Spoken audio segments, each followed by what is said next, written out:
dan saudara, para suster yang saya kasihi, selamat malam waktu Indonesia. Salam dari Slovakia, dari Eropa Tengah. Selamat sore. Mungkin di awal refleksi ini, saya bisa minta untuk pemandu, mungkin apa namanya, bahan PowerPoint-nya mungkin di setting dari situ ya, supaya tidak mengalami hal yang seperti yang di pertemuan awal ya. Apakah bisa minta Baik, tolong? baik, Pastor. Ya, terima kasih.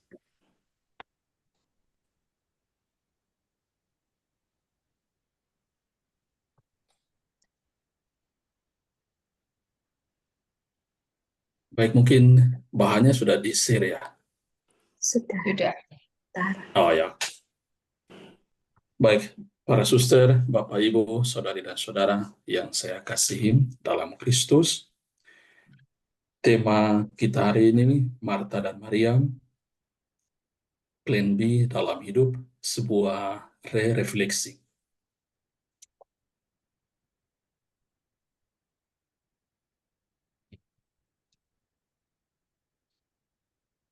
Ya, jadi mungkin baik bagi saya, mungkin juga untuk kita sekalian, saya awali refleksi sederhana ini semacam sebagai bingkai refleksi kita. Saya kutip dari satu penulis dari Slovakia. Dia bilang begini, selagi masih ada orang yang siap dan rela berkorban tanpa pamrih untuk orang lain, maka manusia sekali-kali tidak akan lenyap dari muka bumi. Benar dan tidaknya mungkin masing-masing kita bisa merenung dan simpan saja jawaban itu dalam hati kita masing-masing. Baik, untuk bagian pertama, mari kita coba lihat tentang sosok Marta. Siapakah Marta? Marta mungkin dari asal-usul katanya diambil dari bahasa Aram, yang mungkin secara harfiah berarti ibu atau nyonya rumah. Disebutkan bahwa dalam tradisi Yahudi, ibu atau nyonya merupakan sebutan bagi seorang perempuan yang mendapat tempat khusus dan terhormat dalam rumah tangga, juga termasuk dalam lingkungan masyarakat. Dan seterusnya catatan para ahli kitab suci, nama Marta muncul hanya dalam kitab perjanjian baru, dan itu dipakai hanya satu orang. Itu merujuk pada Marta, kakak dari Maria, dan Lazarus. Dalam Injil Yohanes, pasal 11 ayat 1, mungkin secara eksplisit, bahwa Marta dan kedua saudaranya, Maria dan Lazarus, tinggal di Betania, sebuah kampung yang agak jauh dari Yerusalem. Sayangnya dalam kitab suci, dari keempat Injil, itu tidak dicantumkan. Saya tidak tahu, mungkin ada kesengajaan atau memang seperti apa. Di sana tidak dicantumkan orang tua dari Marta, Maria, dan Lazarus. Jadi kita tidak tahu siapa orang tua dari ketiga saudara ini. Dengan konteks seperti itu, Marta yang diyakini sebagai yang paling tua dalam keluarga ini, dia mengambil alih dan memikul peran sebagai pemimpin selaku ibu atau nyonya rumah bagi keluarga Betania ini. Baik dengan konteks seperti itu, dengan asumsi seperti itu, tentang posisi Marta sebagai yang tertua dalam keluarga, juga pemimpin rumah, selaku ibu atau nyonya rumah, kemudian kita bisa memahami mungkin karakter khas Marta khususnya dalam cerita kunjungan Yesus di rumah mereka di Betania. Dalam cerita kunjungan itu, penginjil Lukas tidak hanya mengulas soal hospitalitas keluarga ini, hospitalitas tuan rumah, tapi ada sisipan juga soal semacam saya sebut itu drama queen dari penghuni rumah, Marta dengan Maria, saudarinya. Baik, Bapak, Ibu, Saudari, dan Saudara, para suster yang terkasih, di rumah keluarga ini, Marta selaku nyonya rumah yang tertua benar-benar bersikap sebagai tuan rumah yang baik bagi sang tamu, yakni Yesus sendiri. Ia membukakan pintu, mempersilakan tamu masuk, dan kemudian menyediakan makanan, tentu saja mungkin yang paling enak ya. Dalam tradisi Yahudi diceritakan bahwa ini merupakan tugas yang besar dan sakral, sebab kesan baik atau buruknya dari sang tamu atas keluarga, sebuah keluarga, sepenuhnya bergantung pada perlakuan dari tuan rumah saat momen kunjungan tersebut. Dan pada saat momen tersebut, kunjungan itu, tanggung jawab itu ada sepenuhnya di pundak Marta. Karena saat itu orang tua tidak ada, jadi sepenuhnya kesan baik buruknya dari keluarga ini sepenuhnya ada pada pundak Marta, selaku yang tertua, sekaligus sebagai ibu atau nyonya rumah dalam keluarga Betania. Jadi kemudian kita bisa mengerti bahwa Marta begitu sibuk, dia juga khawatir, sebab banyak pekerjaan yang harus dia bereskan pada momen kunjungan dan jamuan untuk Tuhan. Bisa jadi karena kesibukan dan kekhawatiran itu, kemudian muncullah suasana tegang, marah, atau mungkin bisa jadi cemburu dan gelisah pada diri Marta. Kemudian meluncurlah kata-kata yang mungkin agak populer dari Marta atas saudarinya Maria. Kepada Tuhan, Marta melayangkan protesnya. Tuhan, tidakkah engkau peduli bahwa saudaraku membiarkan aku melayani seorang diri? Suruhlah dia juga membantu saya.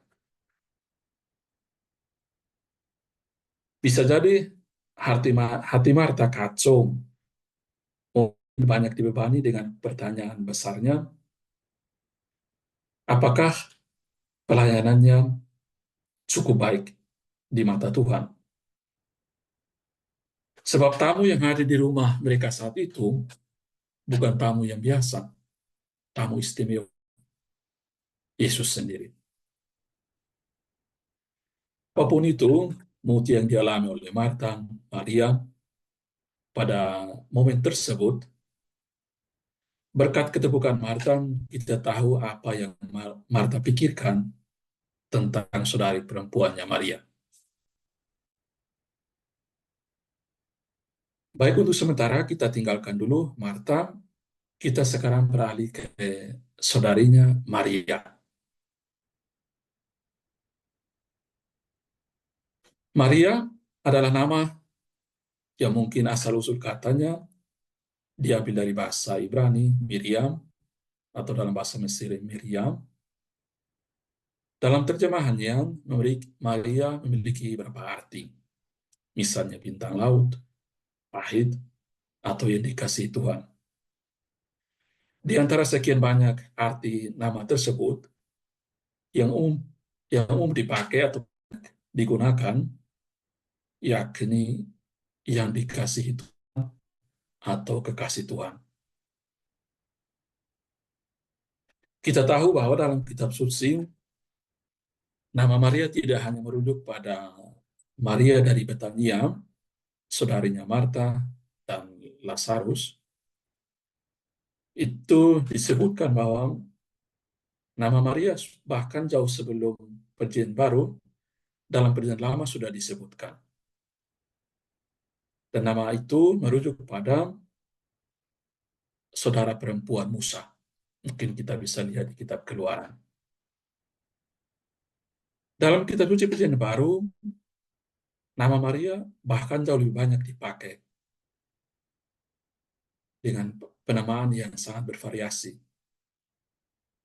Jadi mungkin banyak kali Bapak Ibu, saudari dan saudara, suster, nama itu merujuk pada Maria Ibu Yesus, ada juga Maria Magdalena, Maria Kleopas, termasuk Maria dari Betania. Jadi bisa jadi orang-orang ini, seperti arti namanya, mereka adalah orang-orang yang dikasihi Tuhan. Apapun latar belakangnya, apapun panggilan hidupnya, mereka tetap sebagai orang yang dikasihi Tuhan, sebagai kasih Tuhan.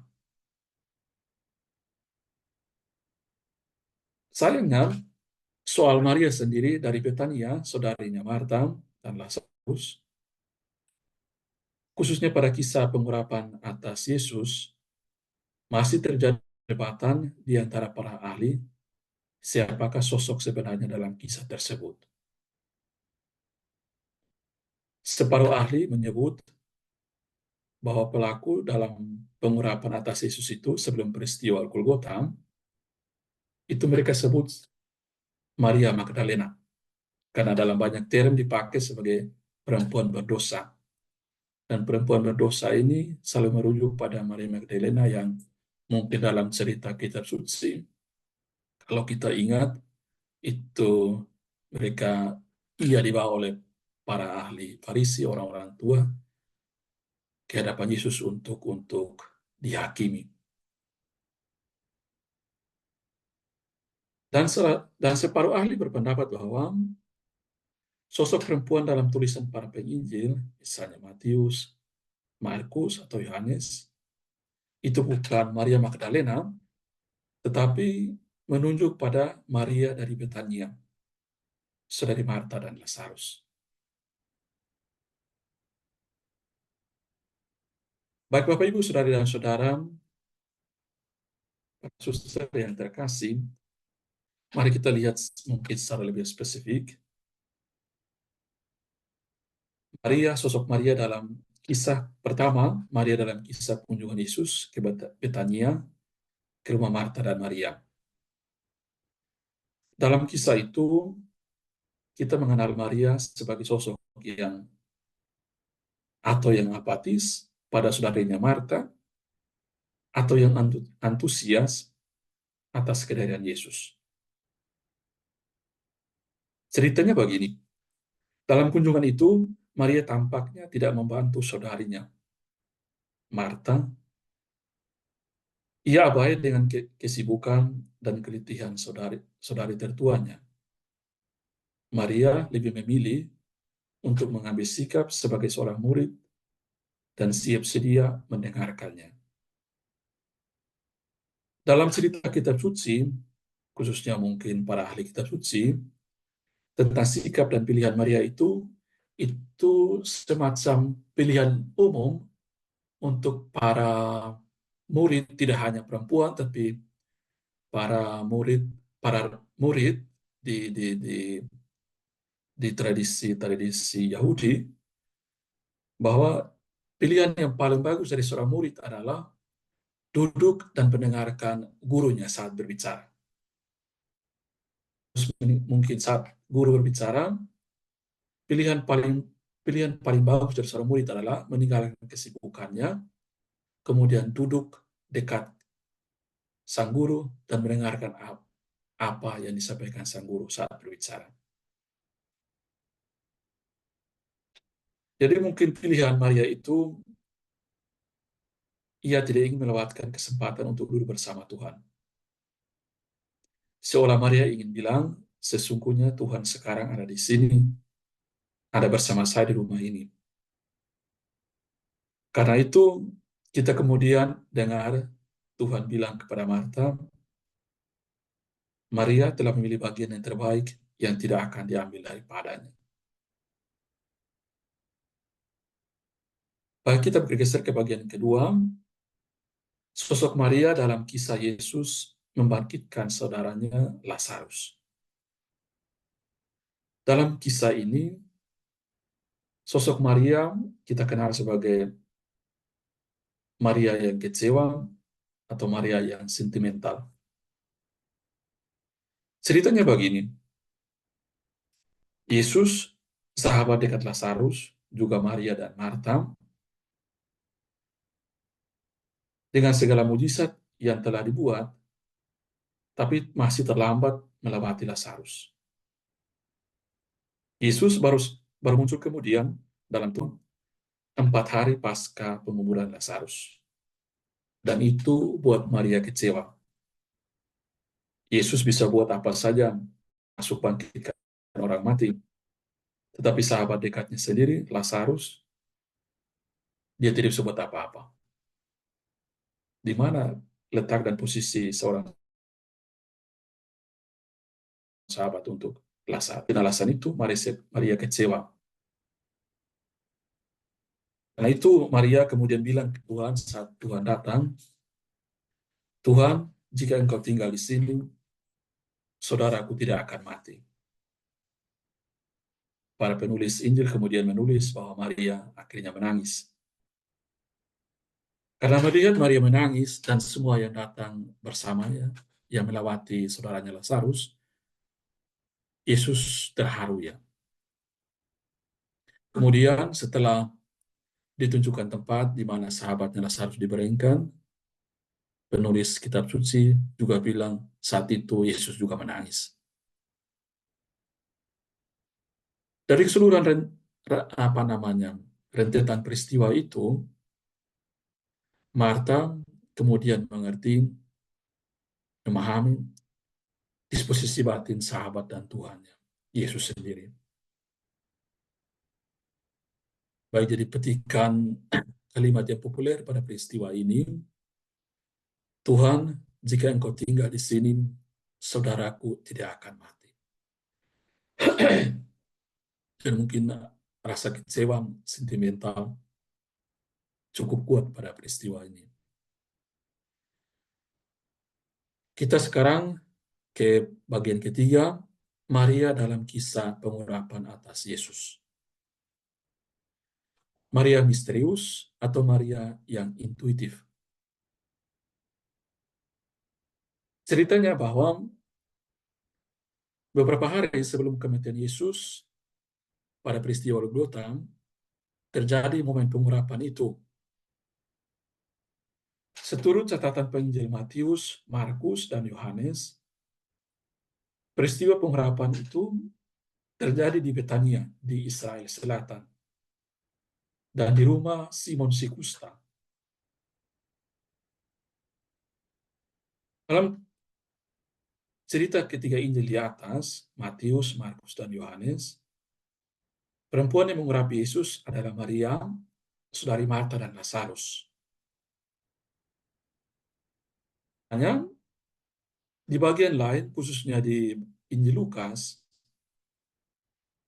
lokus peristiwa tersebut, pengurapan atas Yesus, itu bukan di Betania, tetapi terjadi di Galilea, di Israel Utara. Dan juga di rumah Simon, tapi bukan Simon si Kusta, Simon seorang Farisi. Kita ingat peristiwa, mungkin dalam kitab suci, Bapak Ibu, saudara-saudara pernah dengar, Simon mengundang Yesus ke rumahnya, kemudian datang perempuan itu tanpa nama, kemudian mengurapi Yesus. Jadi itu kisahnya tentang seperti itu.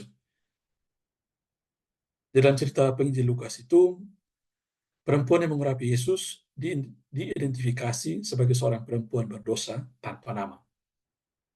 Jadi banyak yang berasumsi bahwa perempuan berdosa itu merujuk ke Maria Magdalena.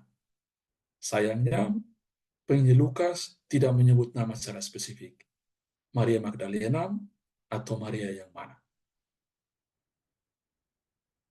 Jadi kisah ringkas dari peristiwa ini, bahwa Maria mengambil minyak narwastu yang mahal dan menyaki kaki Yesus. Kemudian ia menyekanya dengan rambutnya. Dan Tuhan pun bilang, dengan mencurahkan minyak itu ke tubuhku, ia membuat suatu persiapan untuk penguburanku. Jadi, kenapa Maria misterius? Karena sosok yang kita temukan dalam penulis-penulis Injil di atas masih terjadi perdebatan. Apakah Maria Magdalena atau Maria dari Betania yang mengurapi Yesus? Kenapa Maria intuitif? Saat itu belum terjadi peristiwa Golgota, tapi dia sudah bisa meramalkan dalam tanda petik bahwa pada waktunya Yesus akan mati. Karena itu ia diurapi dengan minyak itu. Jadi semacam punya intuisi bahwa peristiwa besar itu akan terjadi.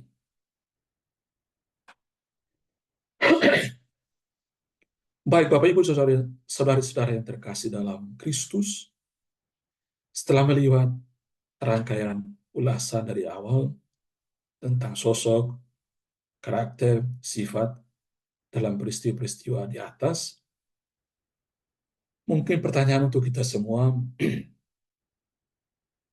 kepada siapa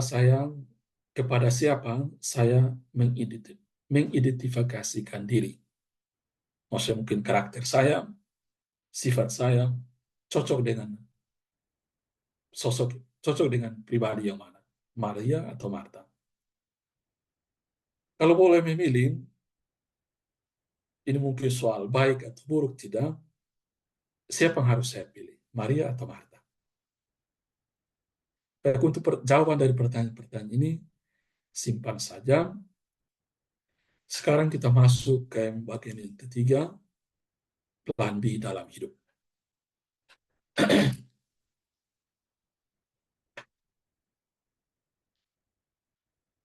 Saudari dan saudara yang saya kasihi dalam Kristus, sebelum sampai pada titik simpul tentang plan B dalam cerita Marta dan Maria, mari kita lihat sebentar refleksi dari seorang imam, namanya Ansel Grun, berikut. Ini tulisan bahasa Slovakianya, saya akan simpan saja, selangsung pada terjemahannya. Ansel Grun, dalam konteks Marta dan Maria, dia bilang begini. Pada dasarnya, hal pertama dan utama yang dibutuhkan keluarga dari seorang ibu bukanlah soal pelayanannya, melainkan keluasan, kebesaran hatinya. Hanya problemnya bahwa ibu seringkali merasa lelah karena cenderung tidak mempunyai waktu lagi, bahkan untuk hatinya sendiri. Bahkan ia juga nyaris putus komunikasi dengan suara hatinya sendiri, tempat dan sumber kekuatan spiritual setiap orang. Tetapi rasa lelah itu bisa disembuhkan bila mana ia bersedia untuk masuk ke dalam diri dan mendengarkan suara hatinya. Dan ketika seseorang memusatkan perhatiannya pada Tuhan, rasa lelah itu justru membantunya untuk memasrahkan dirinya sepenuhnya kepadanya dalam doa. Jadi mungkin dalam konteks ini saya mengerti bahwa, harap saya tidak keliru, mungkin saat kita capek, sudah sangat lelah karena pekerjaan kita, kesibukan kita, saat berdoa itu semacam menciptakan suatu suasana di mana kita memberikan diri kita sepenuhnya pada Tuhan. Apa adanya kita, rasa lelah kita itu membantu kita untuk menyerahkan diri kita seutuhnya, apa adanya kita pada Tuhan. Lantas, apa pendapatmu tentang karakter dan pilihan dari Marta dan Maria dalam cerita kitab suci tadi?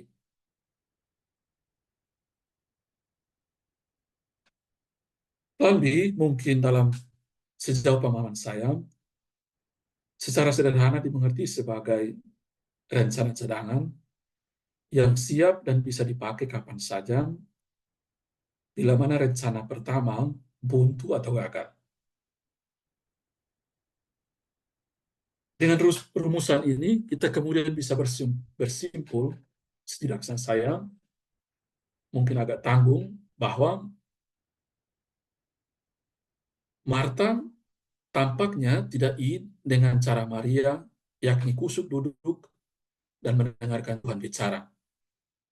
Karena itu, sebagai plan B-nya, Marta memilih sibuk dengan pekerjaan jamuannya untuk Tuhan. Sebaliknya, Maria tampaknya tidak in dengan cara Marta, yakni sibuk dengan pekerjaan jamuannya untuk Tuhan. Karena itu, sebagai plan B-nya, Maria memilih duduk dan kusuk mendengarkan Tuhan saat bicara. Kemungkinan kedua, mungkin plan A dari Marta itu ingin seperti Maria, yakni duduk, kusuk, dan mendengarkan Tuhan bicara. Sayangnya, tidak ada orang yang menghandle pekerjaan jamuan untuk Tuhan. Karena itu, dia tunda dulu keinginannya, dan dia memilih untuk melayani Tuhan dengan pekerjaan jamuan. Sebaliknya, Maria juga ingin seperti Marta. Mungkin plan A-nya ingin mempersiapkan jamuan untuk Tuhan. Tapi sayangnya, saat itu tidak ada orang yang duduk menemani Tuhan untuk ngobrol. Karena itu, Maria mungkin bilang, tunda dulu itu pekerjaan, saat ini saya temani Tuhan. Nanti mungkin setelah Tuhan pergi dari rumahnya, baru dia bantu Marta untuk membereskan barang-barang.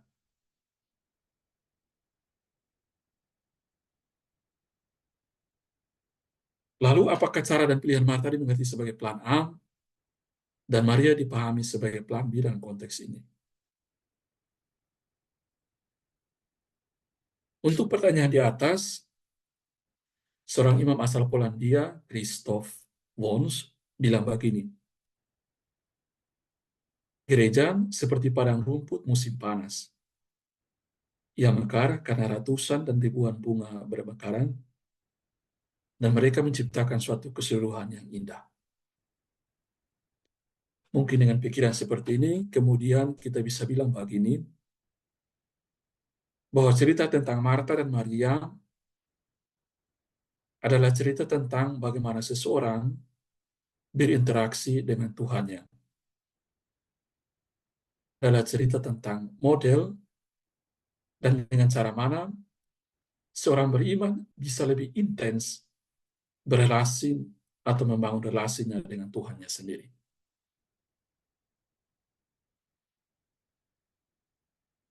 Apapun itu, di seberang jalan, kita semua sebagai umat beriman, umat Kristiani, selalu didorong untuk meneladani sikap Marta dan Maria,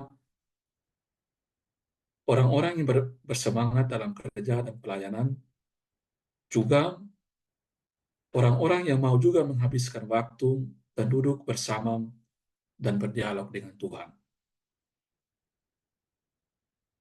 Dan kita semua juga dimampukan untuk menemukan cara atau versi terbaik kita masing-masing dalam berrelasi dan melayani Tuhan juga sesama. Mungkin kita bisa tambahkan, kita semua juga dimampukan untuk bersikap adil untuk waktu doamu, juga untuk waktu kerjamu. Sebagai penutup, saya mengutip dua refleksi menarik dari dua penulis berikut. Pertama, seingat saya, itu tulisan dari seorang sosiolog asal Prancis, sayangnya saya lupa namanya. Sang sosiolog bilang begini, dalam hidup, kamu bisa dengan bebas untuk memilih teman, sahabat, atau rekan kerja. Kalau dia sesuai dengan standarmu, kamu bisa terima. Tapi kalau tidak sesuai dengan standarmu, kamu bisa buang. Tetapi untuk keluarga itu berbeda. Kamu hanya bisa menerima dia apa adanya. Dalam tanda petik, mau buruk dalam tanda petik, kita hanya bisa terima padanya. Yang kedua, dari penulis kitab Ulangan, Musa, yang diyakini sebagai penulis kitab Ulangan, Musa bilang begini, kasihilah Tuhan Allahmu dengan segenap hatimu, dan dengan segenap jiwamu, dan dengan segenap kekuatanmu. Dan haruslah engkau mengajarkannya berulang-ulang kepada anak-anakmu, dan membicarakannya pada waktu engkau duduk di rumahmu, apabila engkau sedang dalam perjalanan, apabila engkau berbaring, dan apabila engkau bangun. Di dalam segala situasi, apapun keadaannya, jangan lupa untuk mencintai Tuhan, melayani Tuhan, juga dalam diri sesama. Hemat saya, refleksi dari dua penulis di atas, dari sudut pandang tertentu, tidak hanya memiliki pesan hidup yang luar biasa, tetapi juga membantu kita, setidaknya saya secara pribadi, untuk berdamai, maksudnya menerima, mengerti, dan memahami karakter dan peran dari Marta dan Maria dalam cerita kitab suci di atas. Demikian,